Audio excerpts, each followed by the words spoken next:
দর্শক সবাইকে স্বাগত জানাচ্ছি ডয়েচে ওয়েলে বাংলার এই বিশেষ সাক্ষাৎকারে। আপনাদের সঙ্গে আছি আমি জুবায়ের আহমেদ এবং আমার সঙ্গে আছেন বাংলাদেশ ব্যাংকের নবনিযুক্ত governor doctor Ahsan H Mansur. আপনাকে স্বাগত আমাদের এই আলোচনায়। ধন্যবাদ।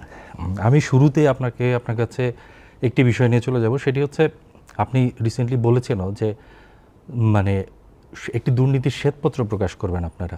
এইটা সম্পর্কে যদি আমাদেরকে একটু বিস্তারিত বলেন যে কি করতে যাচ্ছেন, সেই দুর্নীতি বলতে আপনি আসলে কি বোঝাচ্ছেন এবং কিভাবে আসলে কি থাকবে সেই শ্বেতপত্রে। এটা শুধু দুর্নীতি না, এটা অর্থনৈতিক বিষয়ক একটা শ্বেতপত্র, যেটা মূলে দুর্নীতি।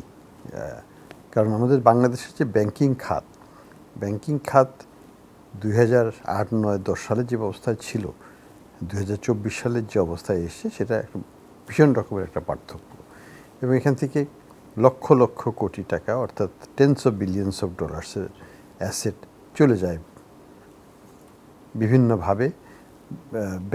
ব্যাংকের খাতের বাইরে চলে গেছে, অনেকাংশে এটা দেশের বাইরেও চলে গেছে। তো ফলে যেটা হয়েছে যে অনেকগুলো ব্যাংক একেবারে মুখ থুবড়ে গেছে আর কি। তাদের লিকুইডিটি নাই বললেই চলে, তারা কাস্টমারদের টাকা দিতে পারছে না এবং বড় রকমের লোন লস প্রভিশনিং করতে হবে, যেটা হয়তো তাদের অ্যাসেট বেজের 60-70% হয়ে যেতে পারে। তো এই জিনিসটাই এখন আমাদেরকে ট্যাকল করতে হবে।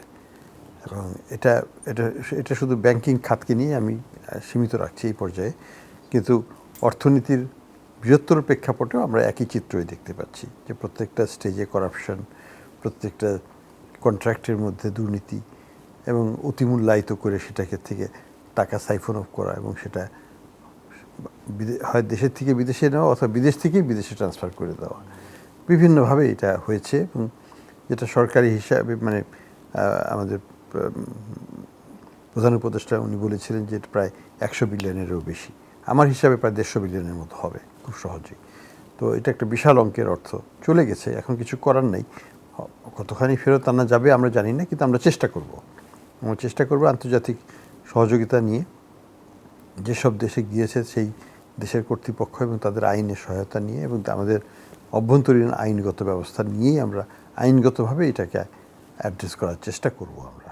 আচ্ছা, মানে তার মানে হচ্ছে যে আপনারা বিদেশে যে অর্থগুলো পাচার হয়েছে সেখান থেকে যতটা সম্ভব সেটা করা যায়। এবং আপনি বলেছেন যে আইনগত ব্যবস্থা নেওয়া, মানে সেটা আসলে কি ধরনের আইনগত ব্যবস্থা হবে?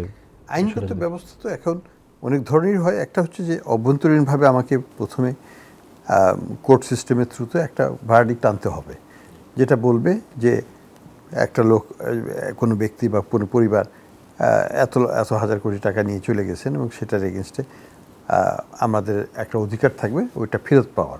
এখন দেশীয় যেসব সম্পত্তি থাকবে সেটাকে তখন আমরা অ্যাটাচ করতে পারবো, সেটার মালিকানা নিতে পারবো, ট্রান্সফার করতে পারবো কোর্টের ইনজাংশনের কোর্টের ভার্ডিক্টের থ্রুতে। কিন্তু যেটা দেশে নাই সেটার ক্ষেত্রে তখন আমরা ওই কোর্টের কেসটাকে হয়তো আমরা আন্তর্জাতিকভাবে আমরা প্লেস করব ফর মানে support of the host country. তো হোস্ট কান্ট্রি সেটা যেটাই হোক না কেন, আমাদের ধারণা যে প্রধানত 4-5টা দেশে গিয়েছে টাকাটা। দুবাই, সিঙ্গাপুর, এই দুটো হচ্ছে আমাদের নিয়ারেস্ট, আর লন্ডন, ইউএসএ, এরা হচ্ছে আরও দুটো ডিস্ট্যান্ট ডেস্টিনেশন।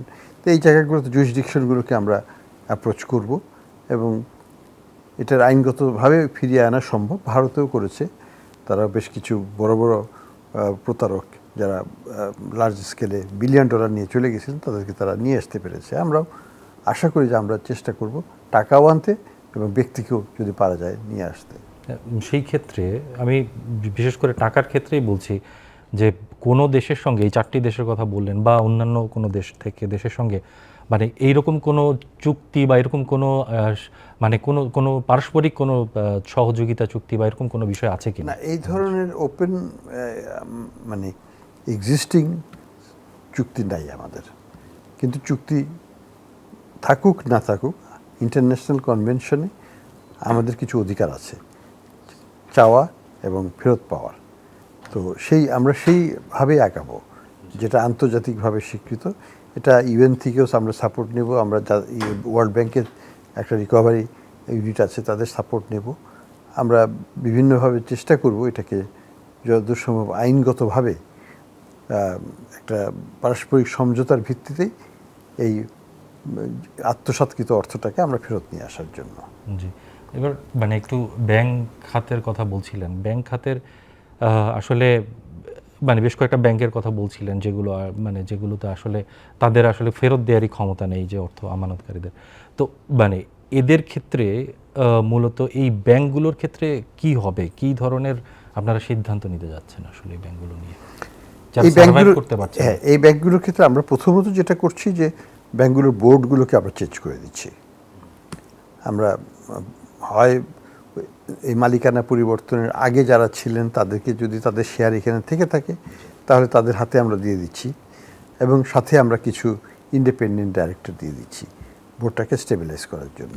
আমাদের বিশ্বাস যে বোর্ড যদি ভালো হয় তাহলে তারা ম্যানেজমেন্টের থ্রুতে একটা ভালো একটা অডিট আমরা করিয়ে ফেলতে পারবো ওই ব্যাংকের, এবং আমরা বুঝতে পারবো যে ওই ব্যাংকটা আসলে কতখানি খারাপ অবস্থায় আছে, এবং সেটার ভিত্তিতে আমরা একটা স্ট্র্যাটেজিক রোডম্যাপ তৈরি করব ফর দ্য ব্যাংক, যে কীভাবে সেটাকে বর্তমান অবস্থা থেকে একটা ভালো অবস্থা নিয়ে আসা যায়। আমাদের মনে রাখতে হবে যে আস্থা যদি ফিরে আসে, ডিপোজিটারদের আস্থা যদি ওই ব্যাংকের ফেরত আসে, তাহলে ডিপোজিট আবার ফেরত আসবে, এবং আলটিমেটলি লিকুইডিটি ক্রাইসিসটাকে আমরা অ্যাভয়েড করতে পারবো। লিকুইডিটি ক্রাইসিস অ্যাভয়েড করার পরে আমাদের লক্ষ্য হবে রিক্যাপিটালাইজেশন করা, এবং রিক্যাপিটালাইজেশনের পার্ট হিসাবে আমাদেরকে ওই হারিয়ে যাওয়া অর্থগুলো পুনরুদ্ধারের চেষ্টা করতে হবে। সেটা একটা পার্ট অফ দ্য রিক্যাপিটালাইজেশন হবে।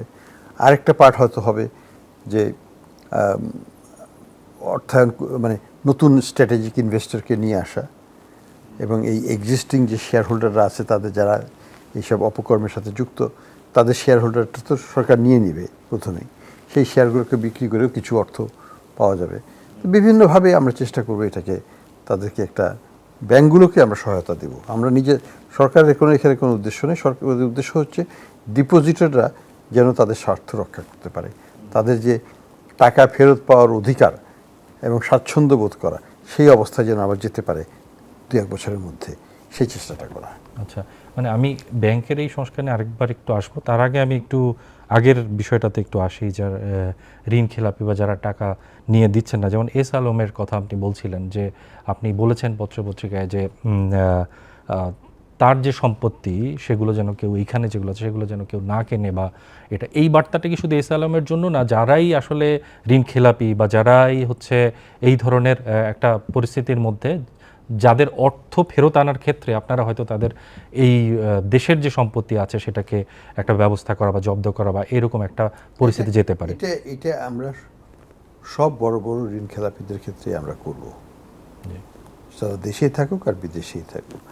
আমরা তাদেরকে সুযোগ দিব এটাকে নর্মালাইজ করার, অর্থাৎ একটা বড় একটা অংশ দিয়ে তারপরে কিছুটা বাকিটা শিডিউল করে দিতে পারেন, অথবা পুরোটাই দিয়ে দিতে পারেন। যেটাই হোক না কেন, একটা কিছু সেটেলমেন্টে আসতে হবে। যারা সেটেলমেন্টে আসবে না তাদের ক্ষেত্রে তো আমাদের তাদের যে সম্পদ আছে সেখানে হাত দিতে হবে। এটা আমাদের ফার্স্ট প্রেফারেন্স নয়। আমাদের প্রথম লক্ষ্য হচ্ছে টাকাটা ফেরত আনা, প্রথম এবং একমাত্র লক্ষ্য টাকা ফেরত আনা। এটার বাইরে কিছু আমরা কিন্তু চাচ্ছি না। ডিপোজিটরের টাকা আত্মসাৎ করা হয়েছে, আমরা শুধু সেই টাকাটা ফেরত চাই।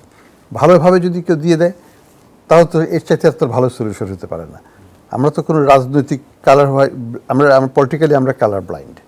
সে যে পার্টিরই হোক না কেন, যদি ডিফল্টার হয়ে থাকে, যদি টাকা না দিয়ে থাকে, তাকে আমরা ছাড়ব না। এই ক্ষেত্রে এবার আমি আবার একটু ব্যাংকের বিষয়টা আসি। আমরা দেখেছি যে ধরেন ইভেন ব্যাংক খাতে আপনি পরিচালনা পরিষদের কথা বলছিলেন, যে সেখানে আপনারা পরিবর্তন আনা, বোর্ড ভেঙে দেওয়া, সেখান থেকে একটা নতুন বোর্ড তৈরি করা। আমরা পরিবারতন্ত্র দেখেছি ব্যাংকের মধ্যে। এই মানে এই কাঠামোগুলো, যে ব্যাংকের মধ্যে একটা পরিবারতন্ত্র সৃষ্টি করার যে সুযোগগুলো, এগুলো কীভাবে সংস্কার? এটা সংস্কার তো করতেই হবে। সংস্কার এখানে বেশি কিছু লাগবে না। আমি মনে করি যে গভর্নেন্সের প্রবলেমের কারণে এটা হয়েছে। বাংলাদেশ ব্যাংকেরই গভর্নেন্সের প্রবলেম। আমরা দেখেও না দেখার ভান করেছি, এবং সেটা রাজনৈতিক কারণে, সেটা মূলে আবার আছে পলিটিক্যাল ডাইরেকশন। তো সরকারের মধ্যে যদি সুশাসন থাকে, সরকার যদি প্রাতিষ্ঠানিকভাবে চাপ দিয়ে তার নিজেদের লোকের ব্যাপারে কালার ব্লাইন্ড করে ফেলে, মানে আমাদেরকে দেখেও না দেখার মতো অবস্থায় নিয়ে যায়, তাহলে তো এই অবস্থার সৃষ্টি হয়। এটা তো একদিনে হয় নাই। এস আলম সম্পর্কে আমরা সবাই বাইরে থেকেই জানতাম, বাংলাদেশ ব্যাংকের কাজ করার দরকার হয় না এটা জানতে। সংবাদ মহল আপনাদের মানে আমাদের যারা গণমাধ্যমের সাথে কাজ করে তারা সবাই জানেন, কিন্তু জিনিসটা দিনে দুপুরে ডাকাতি করার মতো আর কি এটা হয়েছে। এবং এটার মূলে এটাকে আমরা বাংলাদেশ ব্যাংকে আমরা বলবো না, আমি তখন ছিলাম না, কিন্তু বাংলাদেশ ব্যাংক থেকেও সেটাকে প্রশ্রয় দেওয়া হয়েছে। এটা সেই ইনস্টিটিউশনের ফেলিওরটা যাতে না হয় সেই জায়গাটাতে নজর দিতে হবে। সেটা করতে গেলে আমাকে রাজনীতিকেও বিশুদ্ধকরণ করতে হবে। রাজনীতি যদি কুলসিত থাকে কোনো ইনস্টিটিউশনই তার বাইরে থাকতে পারবে না।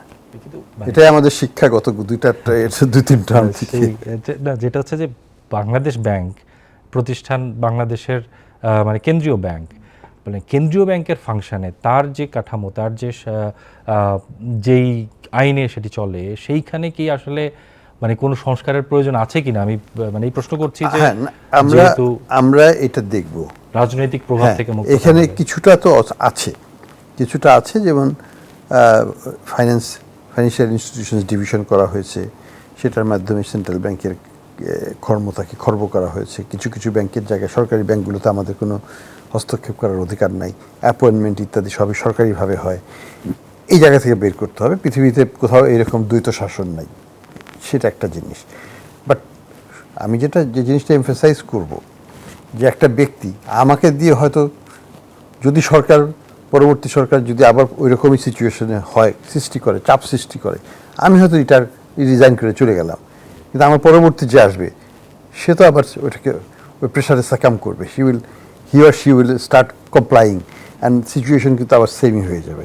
কাজেই এখানে কিন্তু সে কারণে আমি বলছি, রাজনৈতিক বিশুদ্ধকরণ যদি না হয় তাহলে ইকোনমিক সিস্টেমের যে আমরা রিফর্মগুলো করব সেটা কিন্তু টেকসই হবে না, হতে পারে না।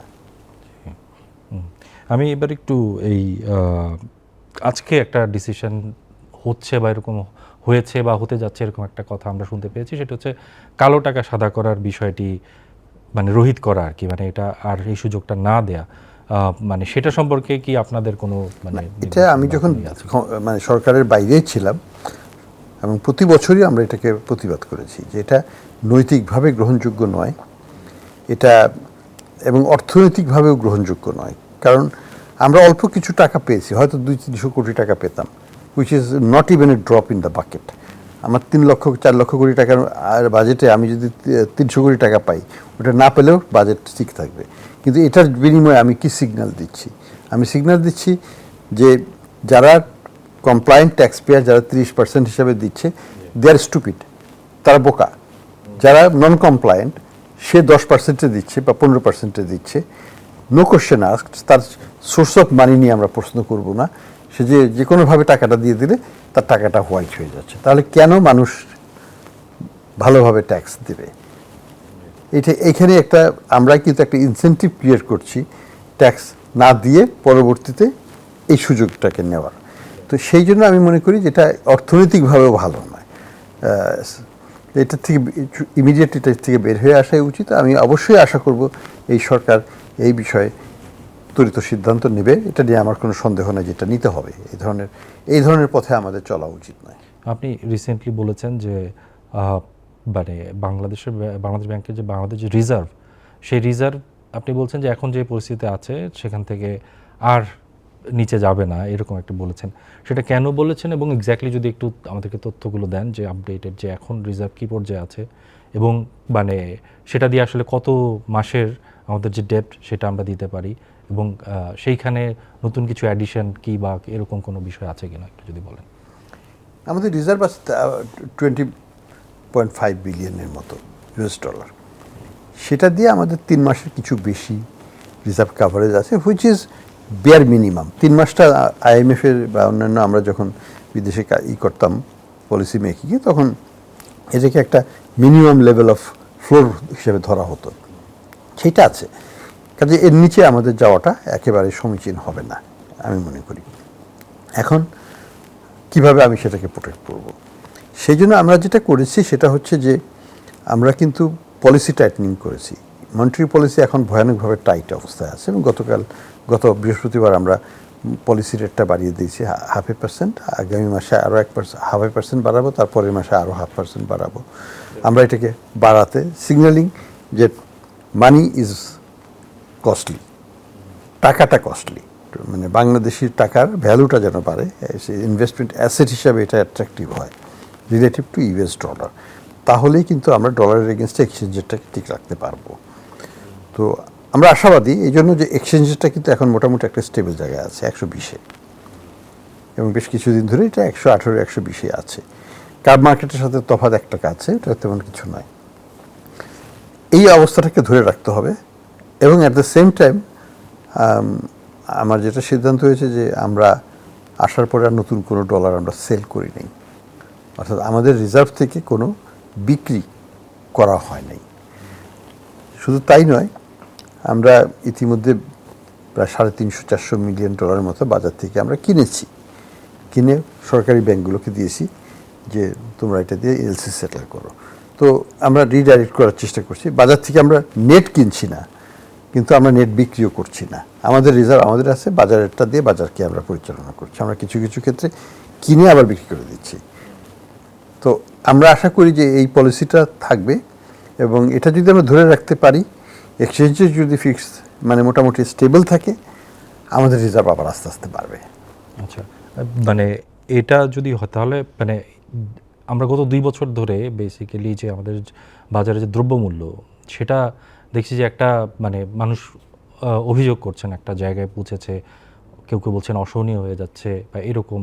সেটা কোভিড পরবর্তী সময় থেকেই আমরা দেখছি আসলে সেটা শুরু হয়েছে। সেই ক্ষেত্রে এই দ্রব্যমূল্য নিয়ন্ত্রণে এবং সেখানে আসলে কি প্রভাব পড়বে বা কিভাবে সেটা আসলে? দেখুন, এই যে ইন্টারেস্ট রেট পলিসি ইনক্রিজটা, it's partly to bring down inflation. এটা মনিটারি টাইটনিং পৃথিবীর সব দেশেই করেছে, আমরা জানি। মার্কিন যুক্তরাষ্ট্র বলি, ইউরোপিয়ান ইউনিয়ন বলি, ব্যাংক অফ ইংল্যান্ড বলি, ব্যাংক অফ জাপানও করেছে।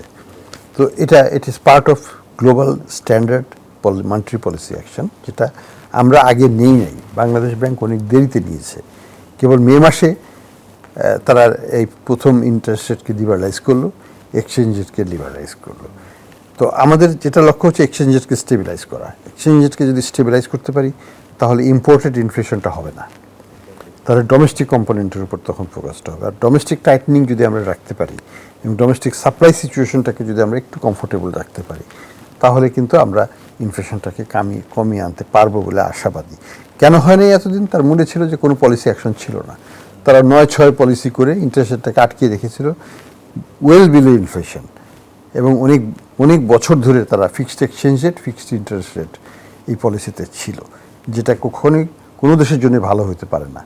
এবং সেটার কারণেই আজকে আমাদের এই মূল্যস্ফীতি, এইটার কারণেই আমাদের এই ব্যালেন্স অফ পেমেন্টের প্রবলেমটাও কিন্তু সেটার মূলে। তো সেখান থেকে আমরা বের হয়ে এসেছি, কিন্তু এখন সময় লাগবে, এবং প্রকৃতিও আমাদের জন্য সহায়ক নয়। বন্যাটা হয়ে গেল, এটার একটা অ্যাডভার্স ইম্প্যাক্ট প্রাইসের উপর অবশ্যই পড়বে। সাপ্লাই ডিসরাপশন হয়েছে, সেটার ইম্প্যাক্ট আসবে।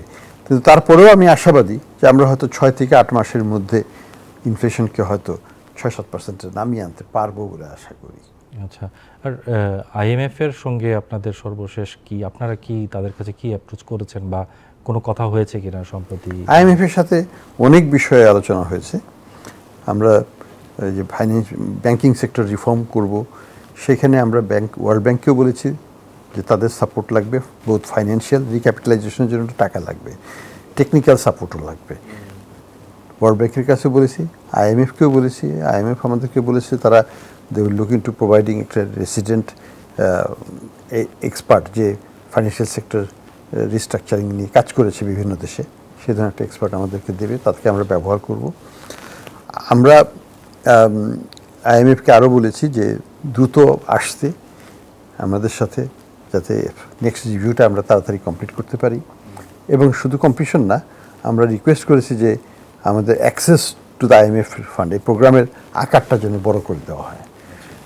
ইন পার্টিকুলার আমার বক্তব্য টু দ্য IMF এটা ছিল যে তোমরা পাকিস্তানকে $7 বিলিয়ন উপর দিয়েছো, আমাদেরকেও $7 বিলিয়ন দেওয়া হোক। আমাদের অর্থনীতি পাকিস্তানের চাইতে বড়, আমাদের সমস্যাটাও অনেক বড় এই মুহূর্তে, এবং আমরা অনেক রিফর্ম করব। এবং টু সাপোর্ট দ্য রিফর্ম আমরা এমনি চাচ্ছি না, in support of reform you give us much more resources, যাতে আমরা মোর কমফোর্টেবলি আমাদের রিজার্ভ ম্যানেজমেন্ট করতে পারি, আমাদের প্রাইস স্টেবিলাইজেশনটা করতে পারি, এবং কিছু এরিয়াস জমে গেছে যে বিলগুলো অনাদায়ী হয়ে গেছে, পেমেন্ট করা হচ্ছে না, সম্ভব হচ্ছে না, সেগুলো আমরা পে করে ফেলতে পারি। সেই জন্য আমরা রিকোয়েস্ট হচ্ছে যে টোটাল রিসোর্সটাকে বাড়িয়ে দেওয়া হোক এবং ফ্রন্ট লোড করে দেওয়া হোক, অর্থাৎ সামনের রিভিউতে যেন আমাদের একটা significant amount of resource disburse করে থাকে। মানে আইএমএফ যখন মানে আমাদের কাছে আপনারা যখন কথা বলেন, তখন তারা যেই রিফর্মগুলোর কথা বা যেই বিষয়গুলোতে গুরুত্ব দেয়, মানে এই মুহূর্তে তারা আসলে বাংলাদেশের কোন কোন জায়গাগুলোতে reform এখানে যে তারা যে যে জায়গায় গুরুত্ব দিচ্ছে আমরা সবই করতে রাজি আছি, কোনো অসুবিধা আমি দেখছি না। তারা এনার্জি সেক্টর রিফর্মের কথা বলছেন, বাজার ভিত্তিক দামের কথা বলছেন, কিন্তু তো অলমোস্ট করা হয়ে গেছে বলতে গেলে। এক্সচেঞ্জ রেটের মার্কেট বেস করা, সেটা হয়ে গেছে। এক্সচেঞ্জ রেটকে ইন্টারেস্ট রেট পলিসি দিয়ে সাপোর্ট দেওয়া, ইন্টারেস্ট রেটকে মার্কেট বেস করা, সেটাও করা হয়ে গেছে। এক্সচেঞ্জ মার্কেট অপারেশনটা নিয়ে তাদের কিছু সন্দেহ ছিল, আমরা সেটাকেও দূর করছি, যে আমরা এটাকে ফ্রিলি করতে দিচ্ছি। আমরা এখন ওইটাকে ফোন কল করে আমরা ওটাকে ফিক্স করার চেষ্টা করছি না। তো দেখা যাক, আমি মনে করি যে ফান্ডামেন্টাল কোনো ডিফারেন্স তো থাকবে না। তারা যে ধরনের জিনিস চাচ্ছিল, আমরা তার চাইতে হয়তো বেশি তাদেরকে দিতে পারবো ইন টার্মস অফ রিফর্ম। আচ্ছা, আর আরেকটা বিষয় হচ্ছে যে একটু যদি মার্কেট নিয়ে একটু যদি বলেন, যে শেয়ার মার্কেট, সেই জায়গায় মানে কোনো ধরনের আপনারা কোনো সংস্কার বা কোনো বিষয় সেই জায়গায় মানুষের আস্থা পুনরায় একটা জায়গা নিয়ে আসা, এই বিষয়গুলো নিয়ে আপনারা কিছু করবেন কি? দেখুন, শেয়ার মার্কেট তো হচ্ছে বিসেকের কাজ, সিকিউরিটি এক্সচেঞ্জ কমিশনের দায়িত্ব, কিন্তু অবশ্যই এটা ওভারঅল ইকোনমিকে ইম্প্যাক্ট করে, কোয়েশ্চেন সেটা সেখানে থাকে। আমরা আশা করব যে যদি আমরা এই ব্যাংকিং সেক্টর রিফর্মগুলো করতে পারি, আমরা যদি ম্যাক্রো ইকোনমিক ম্যানেজমেন্টকে একটা স্থিতিশীল অবস্থায় নিয়ে যেতে পারি, আমাদের যদি পেমেন্টস ইস্যুগুলোকে আমরা রিজলভ করতে পারি, তাহলে ফরেন ইনভেস্টররাও আমাদের শেয়ার মার্কেটে চলে আসবে, যেটা তারা গত কয়েক বছর ধরে দে ভার্চুয়ালি ডিসঅ্যাপিয়ার, তারা এখানে নাই।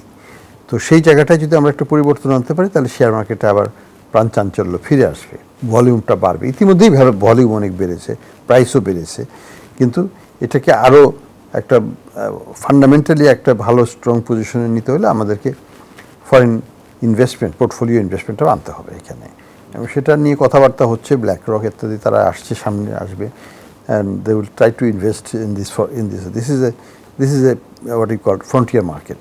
কাজে এখানে তারা ভাইবে চিন্তেই কাজ করবে। কিন্তু আমাকে আগে যেটা বলেছিলেন তারা সব বিনিয়োগকারীরা, যে ফ্লোর প্রাইস যতদিন আছে আমরা ততদিন সেখানে ইনভেস্ট করি না in principal. Now that floor price is gone, they should be start looking at it. হয়তো দামগুলোও অ্যাট্রাকটিভ হয়ে গেছে in the mean time.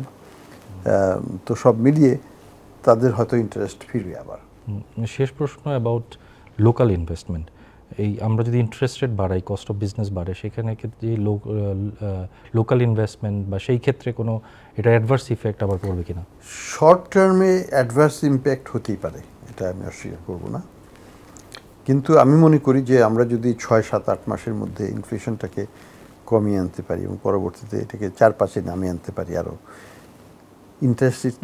Interest রেটকে আমরা তখন অনেক নিচে নামিয়ে আনতে পারবো, হয়তো সিঙ্গেল ডিজিটে নিয়ে আসতে পারবো, বাজার ভিত্তিকভাবে, আর্টিফিশিয়ালি না, not by administration means but by market মেকানিজমে। তাহলেই কিন্তু প্রকৃতপক্ষে স্বস্তি ফিরবে। ম্যাক্রো ইকোনমি যদি স্টেবল হয়ে যায় আগামী 1 বছরের মধ্যে, পেমেন্টস ইস্যুগুলোকে যদি আমরা রিজলভ করে ফেলতে পারি, আইএমএফের প্রোগ্রাম থেকে যদি আমরা রিসোর্স পাই এবং ওয়ার্ল্ড ব্যাংকের থেকে অ্যাডিশনাল রিসোর্স পাই, আমাদের রিজার্ভটাকে যদি আমরা আরও কয়েক বিলিয়ন বাড়িয়ে নিতে পারি, তাহলে কিন্তু বাজারে একটা কনফিডেন্স চলে আসবে, এবং সেই কনফিডেন্সটা আসলেই তখন বিনিয়োগ শুরু হবে। ওই অবস্থায় না নিতে পারলে, আমি যদি এখন ইনফ্লেশনকে 12-14% রেখে দিই, আমার যদি পেমেন্টসের প্রবলেমগুলো পারসিস্ট করে, তাহলে কিন্তু কখনোই ইনভেস্টর কনফিডেন্স ফিরবে না। আমাদের যেটাকে আমরা ইনভেস্টমেন্ট ক্লাইমেটটা সৃষ্টি করার জন্য আমাকে কাজ করতে হবে ম্যাক্রো ইকোনমিক ফ্রন্টে ফার্স্টে, তারপরে অন্যান্য ইস্যুগুলো রেগুলেটরি সাইডে আমরা অবশ্যই দেখব। কিন্তু ম্যাক্রো ইকোনমিক ফ্রন্টে আমার দায়িত্ব হচ্ছে ম্যাক্রো ইকোনমিক ফ্রন্টটাকে স্টেবিলাইজ করা এবং একটা আস্থার জায়গা তৈরি করা, যাতে দেশি এবং বিদেশি বিনিয়োগকারীরা কমফোর্টেবল ফিল করে একটু আবার এখানে বাংলাদেশে বিনিয়োগ করার ব্যাপারে। আপনি শেষ কিছু বলতে চান কি আমাদের দর্শক এবং হচ্ছে মানে যারা বেসিক্যালি ভোক্তা, আমানতকারী, সবার জন্য কিছু বলতে চান কিনা? আপনাদের মানে যেহেতু আপনি দায়িত্ব নিয়েছেন বাংলাদেশ ব্যাংকের পক্ষ থেকে আপনি কিছু বলতে চান কিনা, যে কোনো মেসেজ বা বার্তা দিতে চান কিনা? আমি সবার উদ্দেশ্যে এটুকুই বলবো যে বর্তমান সরকার এবং আমরা যারা এখানে সরকারের সাথে সম্পৃক্ত হয়ে এসেছি, আমি মনে করি যে আমরা এখানে একটা সৎ উদ্দেশ্য নিয়ে এসেছি। আমরা চেষ্টা করব সর্বাত্মকভাবে দেশের অর্থনীতিকে, দেশের সমাজকে, দেশের রাজনীতিকে একটা ভালো দিকে নিয়ে যেতে। আমরা আশা করব আমাদের ব্যাংকিং খাত আজকের যে অবস্থায় আছে সেখান থেকে অনেক উচ্চ পর্যায়ে আমরা নিয়ে যেতে পারবো। একটু ধৈর্য ধরতে হবে সবাইকে। ব্যাংক থেকে টাকা তুললে কিন্তু আমরা সেই লক্ষ্যে যেতে পারবো না। আমানতকারীদের উদ্দেশ্যে আমি বলবো একটু আস্থা রাখুন, আমাদের প্রতি আস্থা রাখুন। আমরা অবশ্যই প্রতিটা ব্যাংকে, প্রতিটা আমানতকারীর স্বার্থ আমরা দেখব। তাদের স্বার্থ দেখাই হচ্ছে আমাদের একমাত্র লক্ষ্য। আমার ব্যক্তিগতভাবে যে গভর্নর বাংলাদেশ ব্যাংক, আমার এটি দায়িত্ব। আমি মনে করি আপনারা ধৈর্য ধরুন, আমাদের রিফর্মগুলোকে কাজ শুরু করতে দেন। আমরা হয়তো 2-1 বছরের মধ্যেই একটা বড় গুণগত পরিবর্তন নিয়ে আসবো। তখন ব্যাংক থেকে টাকা সরানোর কোনো প্রশ্নই আসবে না। বাইরে থেকে হয়তো এসে আমাদের ব্যাংকিং খাতে টাকা রাখবে। সেই অবস্থায় আমরা নিয়ে যেতে চাই। আমরা আন্তর্জাতিক মানসম্পন্ন একটা ব্যাংকিং খাতে বাংলাদেশকে নিয়ে যেতে চাই। ধন্যবাদ আপনাকে আমাদের সঙ্গে যোগ দেওয়ার জন্য। ধন্যবাদ দর্শক, আপনাদেরও ধন্যবাদ আমাদের সঙ্গে এতক্ষণ থাকার জন্য। আমরা পরবর্তীতে আবার অন্য কোনো বিষয় নিয়ে আপনাদের সামনে আসবো। ততক্ষণ ভালো থাকুন।